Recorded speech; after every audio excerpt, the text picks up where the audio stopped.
반갑습니다. 네, 오늘은 자아명상 제5강 간화선 내용입니다. 간화선에 대해서 배워보도록 하겠습니다.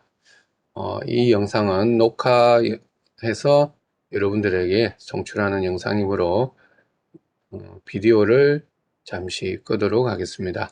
그러나 화면의 내용은 그대로 공유가 될 겁니다.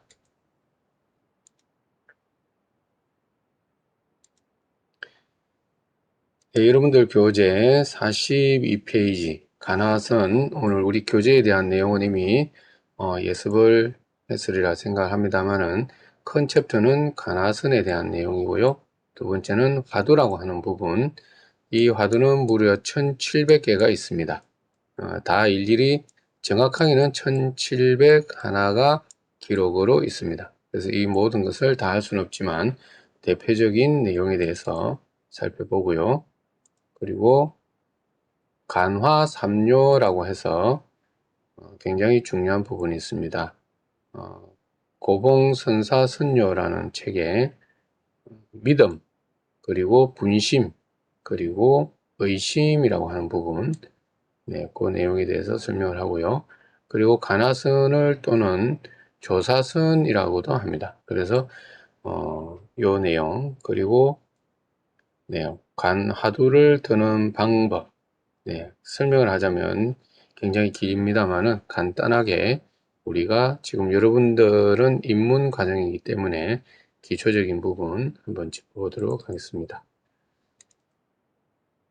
그리고 다음 교재에서는 이제 간화선에 대한 내용에 대해서 조금씩 어떻게 해야 한다라는 설명이 있고요.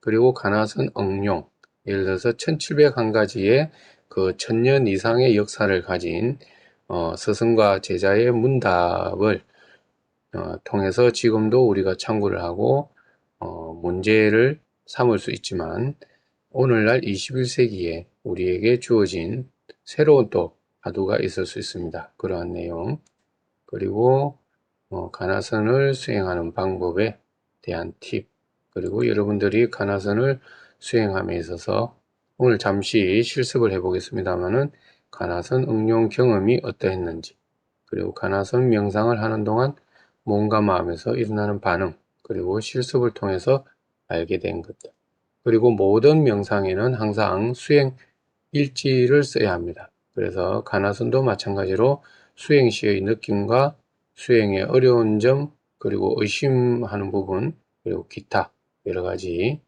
내용에 대해서 적는 것으로 교재는 꾸며져 있습니다.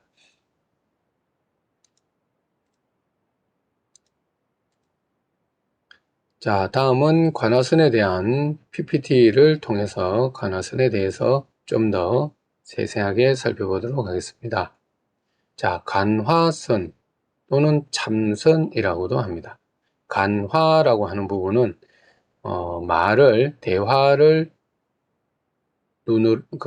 대화를 마음으로 본다라는 뜻이 있습니다. 자, 그래서 이러한 간화선, 참선, 이 중에 공통된 선이라고 하는 글자가 있죠. 자, 이 선이라고 하는 내용을 그 어원과 기원에 대해서 한번 살펴보도록 합시다.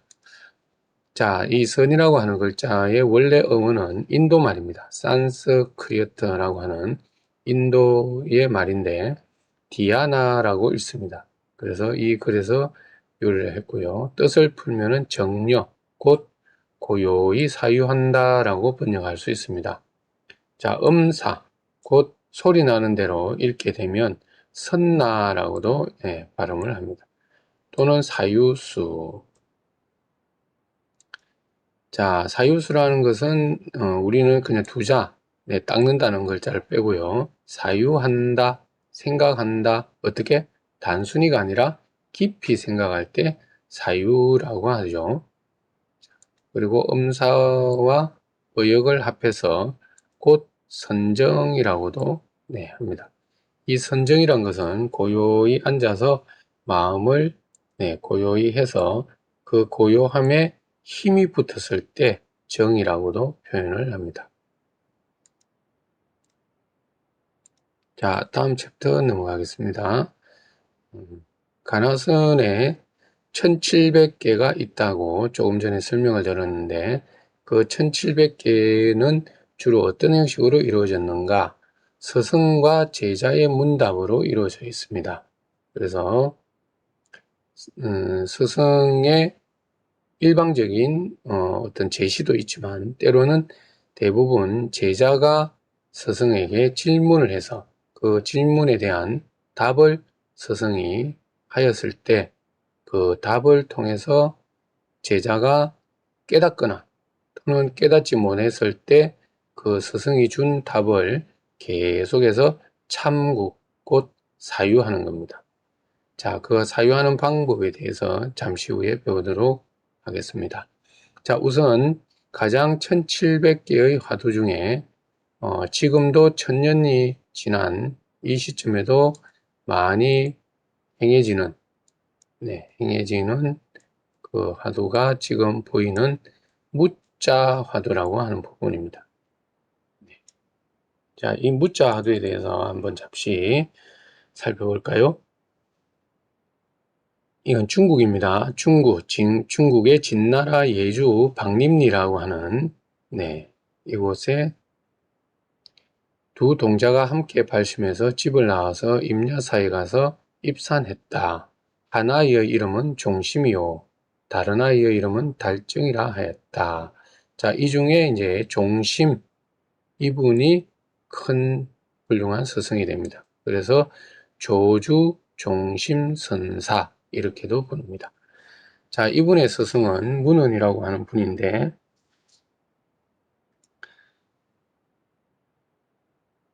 하루는 문헌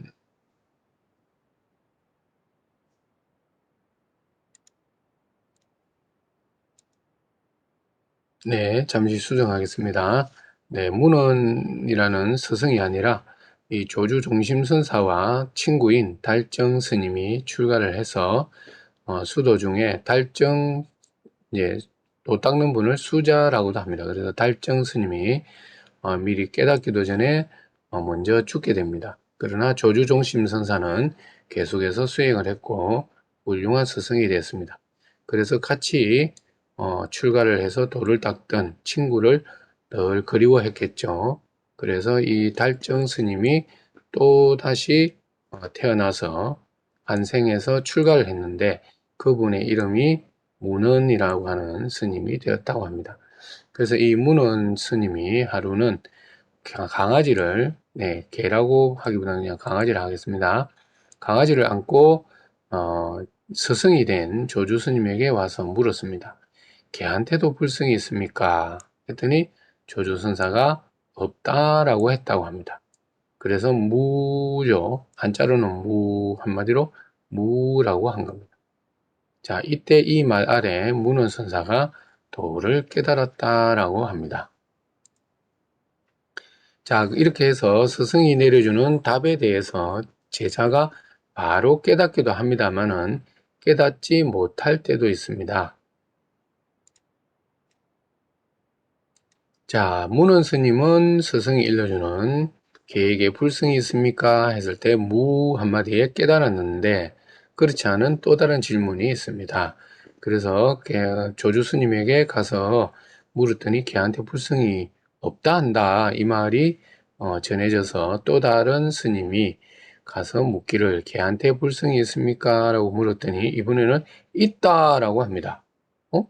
이미 불성이 있으면 어찌 강아지입니까? 라고 묻는 거죠. 부처가 안 되고 강아지입니까? 했더니 다른 사람을 위해서 알면서도 짐짓 그렇게 되었다라고 했습니다. 자, 우리 일반인으로서는 이해하기 좀 힘든 대화일 수 있는데 또 그 스님이 물었습니다. 또 다른 스님이 걔한테 불성이 있습니까? 없습니까? 했더니 없다라고 합니다. 이번에는 일체 모든 생명은 다 불성이 있는데 어찌 강아지에게는 불성이 없다 합니까? 라고 했죠. 그랬더니 업식고 닦은 바 그 습성이 처음에는 생각이겠지만 행동 그리고 단순 행동이 아니라 두 번, 세 번 거듭 반복되는 그러한 행위를 했을 때 우리는 업이라고 합니다. 그래서 그 업장이 두텁다 이런 말도 하는데 이 업이 네, 돌이킬 수 없을 정도로 돌처럼 딱딱하게 굳은 상태, 눈에 보이진 않지만 늘 똑같은, 예를 들어서 한 예로 술만 먹으면 막 좀 아무 말 대잔치 하는 사람들 있죠. 자, 그 예는 좀 그렇습니다만 어쨌든 업이 되어서 돌이킬 수 없을 정도로 굳어진 그런 행동과 습관인데, 그래서 업식 때문에 그렇다. 곧 살았을 때 사람의 모습과 사람의 행동을 하는 것 같지만, 간간히 또는 자주 빈번히 강아지와 같이 어리석은 행동을 하게 되면 이제 곧 다음 생은 강아지가 될 수 있다. 뭐 이런 네, 내용으로 설명을 할 수 있습니다만은 일단 조주 스님께서는 업식이라고 하는 불교적인 용어이기도 하죠. 네, 다음 생을 만들어가는 업식, 현생의 업이 곧 다음 생의 업으로 이어지기도 합니다. 자, 이렇게 한 번은 있다 했다가 또 한 번은 없다 했다가 두 가지의 말씀을 하셨지만 곧 스승이 제자의 근기, 곧 수준에 맞추어서 대답을 했다라는 것을 우리는 이러한 사례를 통해서 알 수가 있습니다. 자, 잠시 조주 스님보다 훨씬 더 위로 한번 올라가 보겠습니다. 우리 교재에서도 가나선과 조사선이라고 하는 표현이 있었는데, 자, 그러면 이 가나선의 시초는 무엇이며 또 조사선은 무엇인가? 자, 조사라고 하는 부분인데요. 곧 인도에서는 붓다, 깨달음, 각자, 특히 부처님, 뭐 이렇게 표현을 했습니다. 그런데 중국에 오면서 조사라고 하는 표현을 썼습니다. 그래서 이 조사라고 하는 두 글자는 곧 어떻게 보면 스승님의 아주 극존칭이다라고 이해하면 될 것 같습니다. 그래서 선사는 수행을 해서 어느 경지에 오르거나 또는 그 수행을 해 나가는 분들을 선사라고도 부를 수 있습니다. 서성사자를 쓰니까 아무래도 선을 가르칠 수 있는 자격자. 그렇다면 조사는 그 선사를 또 지도할 수 있는, 요즘 말로 하면 아마추어, 그리고 프로, 그리고 프로페셔널, 뭐 이렇게 세상에는 비유를 하는데, 아마추어는 돈과 좀 경제적 관념과는 무관하게 내가 좋아서 하는 일이라면, 프로는 그것을 통해서 생계를 유지하거나 또는 뭐 어떤 부수입을 얻을 수 있는 어떤 레벨, 경지죠. 그러면 그 위에 프로를 다시 가르칠 수 있는 자격자를 프로페셔널 이렇게도 부릅니다. 그렇듯이 선을 수행한다. 우리는 아마추어 정도의 입문자로서 수행을 한다 할 때는 그냥 선사라기보다는 수자 또는 선성 또는 선수행자 이렇게 부를 수 있겠죠. 자, 그러나 이것을 통해서 내가 깨달음을 어느 정도 체득했다. 그리고 누군가는 조금 누구보다는 낫다. 훨씬 내가 처음 출발보다는 많이 닦여져서 초보자들은 내가 지도할 수 있다라고 된다면 아마 프로라고 비유를 들어도 되지 않을까. 그러나 그 프로가 되도록 또 지도하는 사람들이 있어야겠죠. 그래서 이러한 분들을 곧 한마디로 하면 부처님 또는 보살님 또는 대선사 여러 가지로 부를 수 있겠습니다만은 천년 전 중국에서는 그런 분들을 프로페셔널의 어떤 이제 기준으로 조사라고 불렀다라고 이해하면 도움이 좀 되지 않을까 싶습니다. 네, 방금 설명드린 내용을 잠시 좀 삐뚤삐뚤한 글씨체지만 한번 써봤습니다. 자, 그래서 이것은 현대적인 의미로 쓰이는 아마추어, 프로, 프로페셔널 이것을 비유를 들어서 여러분들에게 설명하는 게 좀 더 도움이 되지 않을까 해서 썼는데요. 자, 그래서 선성, 수행자, 우리는 여기에 속할 수 있겠죠. 그리고 선을 지도하는 입장에, 그리고 단순히 많이 배워서가 아니라 그 정신적 경지를 체득한 분, 그리고 오래전에 선사가 되어서 많은 노하우와 또는 제자들을 어떤 누구든지 깨달음으로 이끌 수 있는 그런 더 높은 경지의 분들, 곧 깨달았다라고 표현해야 되겠죠. 자, 불교에서는 이 각이 굉장히 중요시 되고 있습니다. 깨달음. 우리 일반적으로 좀 또 다른 얘기일 수 있지만 상식적으로 깨닫지 못하면 자기 자신의 과오나 여러 가지를 깨닫지 못하면 습관 하나도 제대로 우리는 고칠 수 없습니다. 자, 그래서 진리를 깨닫는다라고 하는 부분입니다.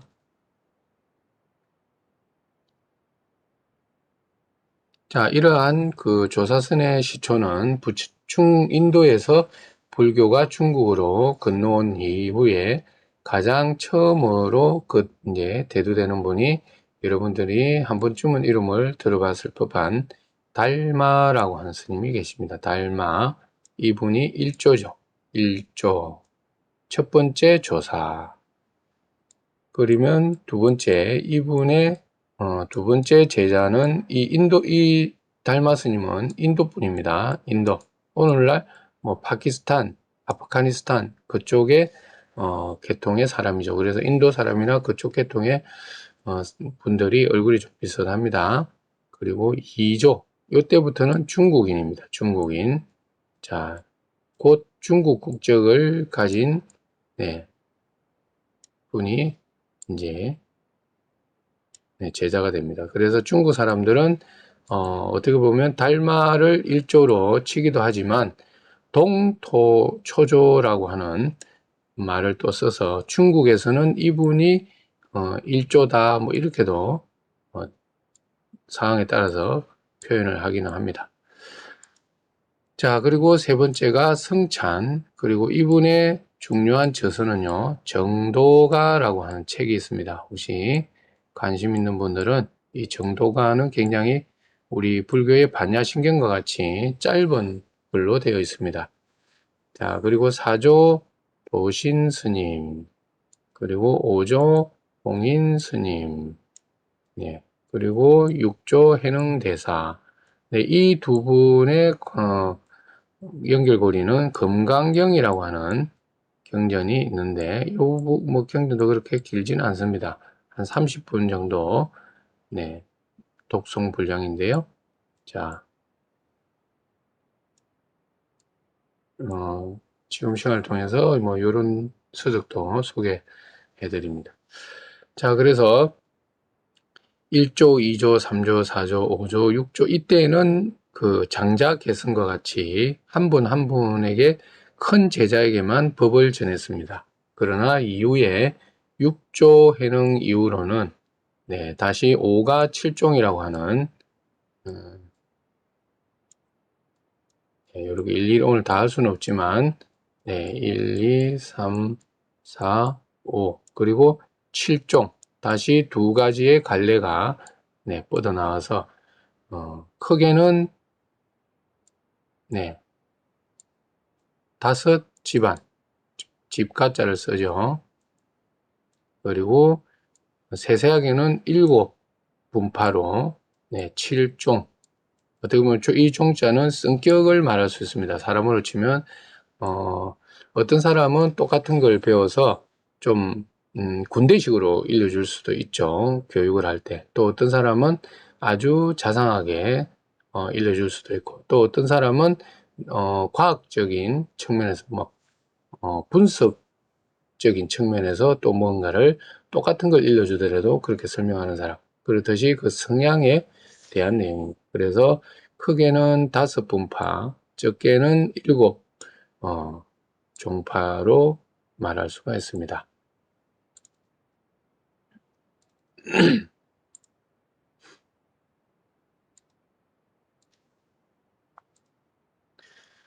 네, 이렇게 지금으로부터 무려 1500년 전 네, 우리나라로 치면 신라 시대, 그 통일 신라로 이제 접어드는 그 무렵부터 중국에서는 선이 시작이 되었습니다. 그래서 초조 달마 일조라고 했죠.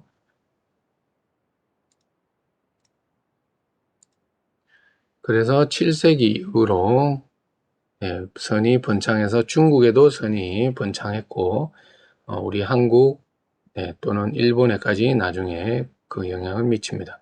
그래서 현재는 중국에서는 연부를 위주로 하는 선이 남아 있고요. 그리고 흥행하고 그리고 일본에서는 묵조선이라고 하는 조동종의 5가 7종 중에 조동종이라고 있습니다. 그 종파가 전해져서 번창을 했고 한국에는 간화선이라고 하는 임재종, 임재종이라고 하는데 간화선이 한국에서 지금 번창하고 있습니다. 자, 이러한 그 간화선의 간자는 볼간자입니다. 그래서 눈으로 무엇을 본다는 게 아니라 마음으로 보는데 무엇을 보느냐? 스승의 말씀에 대해서 가만히 이렇게 뜻을 새겨본다는 거죠. 그리고 이러한 것이 무려 1700 정확하게는 한 개가 있다. 1701가지가 있다. 그래서 무려 그냥 1700여 개, 1700 하두라고도 부르는데요. 자, 이러한 하두 중에 조금 전에 설명했듯이 조주 스님께 부처가 있습니까? 했더니 있다 또는 없다라고 대답을 했죠. 자, 그래서 또 다른 질문은 달마 스님이 왜 중국에 와서 선을 전했느냐? 달마 스님이 중국에 오신 특별한 이유, 근본 뜻이 있습니까? 이렇게 했는데 뭐 불교를 전하기 위해서 또는 선을 전하기 위해서 깨달음을 전하기 위해서 많은 제자를 배출하기 위해서 이런 답이 아니라 뜰 앞의 잣나무다. 곧 마당 앞에 잣나무니라라고 하는 우리나라로 치면 저 마당 앞에 소나무니라 뭐 이렇게도 표현할 수 있겠죠. 자, 이렇게 뜬금없는 대답을 통해서 제자가 그 내심으로 선의 깊이로 확 들어가게끔 당겨주는 곧 이러한 말들을 일반인으로서는 이해되지 않지만 그 제자를 이끄는 데 있어서 이런 말들을 서슴없이 거침없이 할 수 있다는 것은 곧 조사의 안목, 이 조주 스님의 경지인 거죠.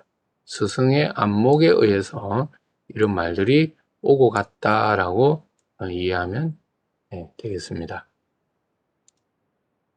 자, 그래서 화두에 여러 가지 어떻게 보면 인기 있는 화두, 많은 이제 수행자들이 했던 화두 중에 마상건이다. 부처님이 무엇입니까? 물었는데 마삼건, 마라고 하는 것은 옷을 짓는 그러한 나무의 그 풀의 근본이죠. 자, 그래서 우리가 나무를 빚어서 삶아서 여러 가지 가공을 통하면 종이를 만들듯이 마라고 하는 좀 사람 키만큼 자라는 그런 풀이 있습니다. 그 풀을 가지고 옷을 만드는데 한 건, 두 건, 세 건 이렇게 하는 거죠. 그래서 세 건이라 해봤자 그냥 한 아름 정도 될 텐데 부처님이란 곧 옷 만드는 재료의 그것도 무게로는 3건이다 라고 표현을 한 거죠. 자, 또는 방거사라고 하는 분이 있는데 만법과 더불어 짜가지 않는 것이 무엇입니까? 이렇게 물었더니 스승이 그대가 서강의 물을 다 마시면 그때 말해주겠다. 곧 서강의 물이라고 하는 것은 항아강, 양자강, 우리나라로 치면 뭐 낙동강, 금강 또는 한강 이런 강이죠. 굉장히 크고 긴 강인데 그 모든 강의 물을 다 마시고 와라. 이런 대답을 하신 거죠. 자, 참고로 얼마나 긴 강이냐? 요게 항아강입니다. 항아강.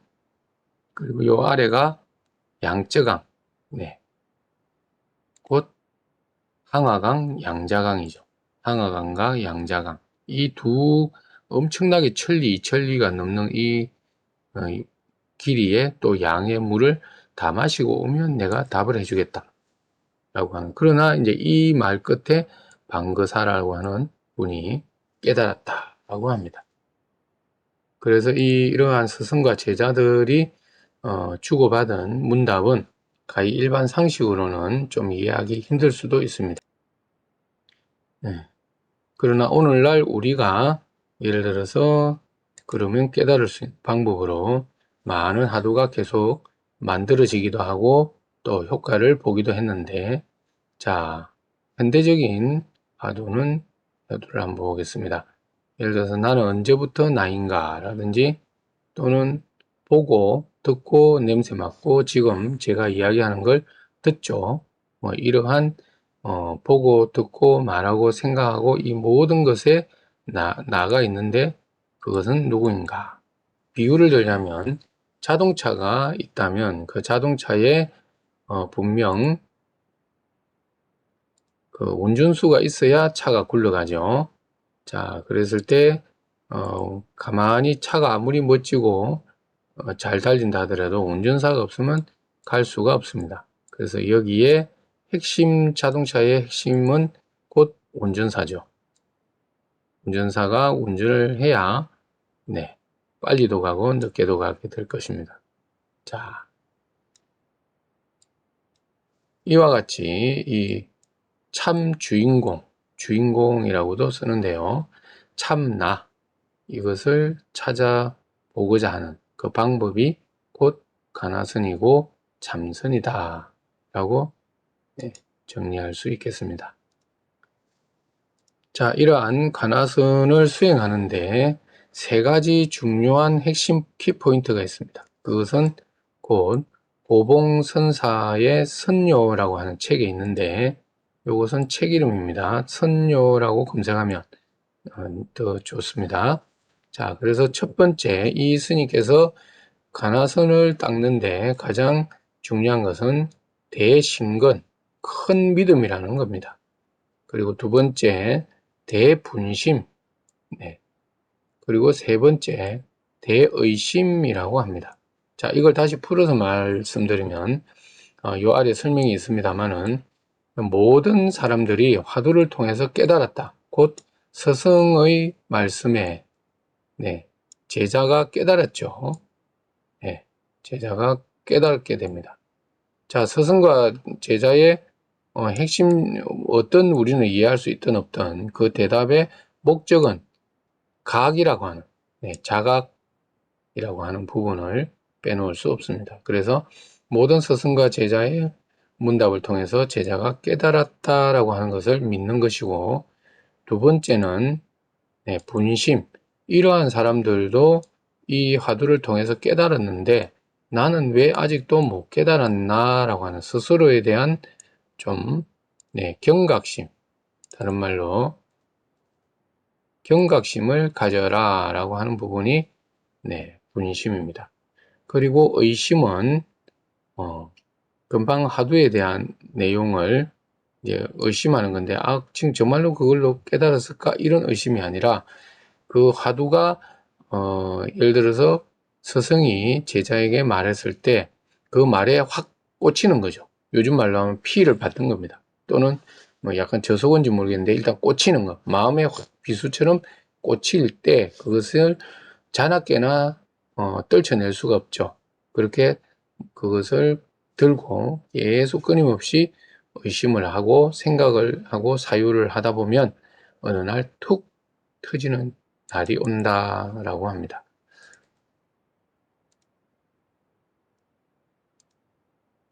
자, 가나선 팁 한번 읽어보도록 하겠습니다. 가나선 수행을 위한 팁, 있다 없다로 이해하지 말라. 그리고 이치로 헤아리지 말라. 그리고 분별의식으로 헤아리거나 알려고 하지 말라. 그리고 말과 글로 망상을 짓지 말라. 자꾸 우리는 상상을 하게 되죠. 그리고 문자를 끌어와서 증거를 삼지 말라. 그리고 유무를 초월한 참된 무가 있다는 생각을 하지 말라. 네, 그리고 속효심으로 깨달음을 기다리지 말라. 속효심은 빨리 깨닫겠다는 욕심이 앞선 겁니다. 그래서 이 욕심을 내면 몸이 뜨거워지고 머리가 뜨거워지고 결국에는 상기라고 해가지고 더 이상 어떻게 보면 쳐다도 보기 싫은 그러한 일종의 화병까지는 아닌데 일단 심화가 끓는다 이렇게 표현을 하죠. 자, 그래서 너무 이러한 지식으로 하두를 이해하려 하거나 하두를 정복하려고 하는 그러한 욕심을 내면 안 된다입니다. 자, 이제 이 수업이 마치고 나면 여러분들 스스로 잠시 화두에 대해서 생각해 보는데, 오늘의 주제의 화두는 조금 전에 설명드렸던 보고 듣고 냄새 맡고 생각하는 이가 누구인가. 곧 자동차에 운전수가 있어야 가듯이 내 몸을 이끌고 내가 말하고 내가 듣는다 하지만 진정 내가 말하고 듣게 하는, 말하는, 네, 보고 듣고 냄새 맡고 생각하고 이러한 이가 누구인가. 그래서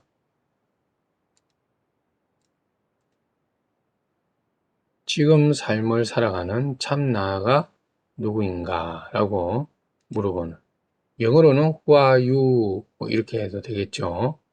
자, 그리고 또는 참선을 하다가 가만히 앉아있는, 또는 방석 아니면 의자에 엉덩이를 붙이고 참나를 찾고자 앉아있는 지금 이 존재는 누구인가라고, 네, 반문반성, 스스로에게 물어서 스스로에게 네, 질문과 답을 구하는 그러한 시점이 곧 참선이고 화두를 하는 네, 시간이다라고 네, 말씀을 드릴 수 있겠습니다.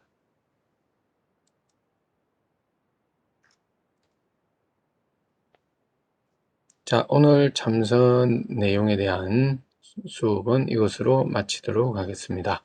네, 잠시 이 수업이 끝난 후에 각자 의자에 앉아서 또는 방바닥에 앉아서 고요하게 마음을 편안하게 네, 가라앉히고 화두에 대한 조주 무자 무라고 하는 화두, 또는 나는 누구인가라고 하는 이러한 화두를 한번 들어보시기 바랍니다. 네, 오늘 수업은 여기서 마치도록 하겠습니다. 성불하십시오.